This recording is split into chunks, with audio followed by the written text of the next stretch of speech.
এরকম ফেস্টিভ্যাল তো খুব একটা হয় না। তো আইসিসি যে জিনিসটা মানে ক্রিকেট বোর্ডের থ্রুতে অর্গানাইজ করেছে, ইট ইজ আউটস্ট্যান্ডিং। এবং এখানে সব বাচ্চা বাচ্চা মেয়েরা খেলছে।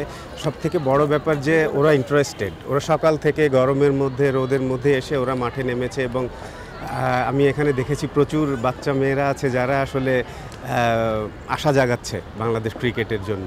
তো এদেরকে যদি ভালোভাবে নার্সিং করা সম্ভব হয় তাহলে আমার কাছে মনে হয় যে আরও কিছু ভালো ক্রিকেটার আমরা এখান থেকেও পাবো।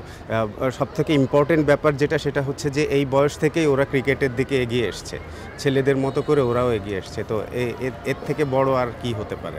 আসলে আগে আমি মনে করতাম যে আরেকটু বড় হয়ে হয়তো মেয়েরা ক্রিকেট শুরু করছে, কিন্তু না, এই যে এখানে 10 বছর 9-10 বছর 12 বছর মেয়েরা আসলে খেলছে। তো এখন এই সময়টা এটাই হচ্ছে রাইট টাইম আসলে, যে কোনো একটা স্পেশালিস্ট হওয়ার জন্য, যে স্পেশালি স্পোর্টসে।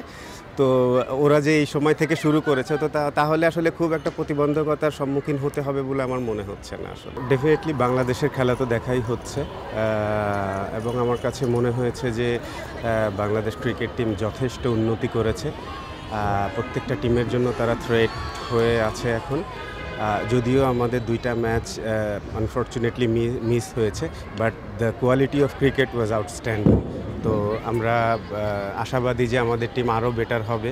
সবথেকে বড় ব্যাপার যে এত বড় সুইং করানো বোলার কিন্তু খুব একটা দেখা যায় না এখন। তো মারুফা সেটা করছে, এবং ডেফিনেটলি ও বাংলাদেশের একটা গর্ব, এবং এটা ও ক্রিয়েট করেছে।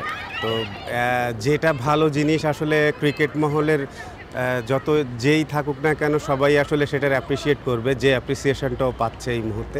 আমার একটাই কথা যে আমাদের মেয়েরা যেহেতু আমাদের ন্যাশনাল টিম, মেয়েদের ন্যাশনাল টিম, তারা ভালো খেলা শুরু করেছে, এবং তাদেরকে আসলে এনকারেজ করার জন্য, এবং তাদের খেলাটা কিছুটা হলেও যেন ফলো করে সবাই, সো দ্যাট ওরা এনকারেজড হবে এবং ওরা দেশের সুনাম বয়ে আনবে ইনশাআল্লাহ।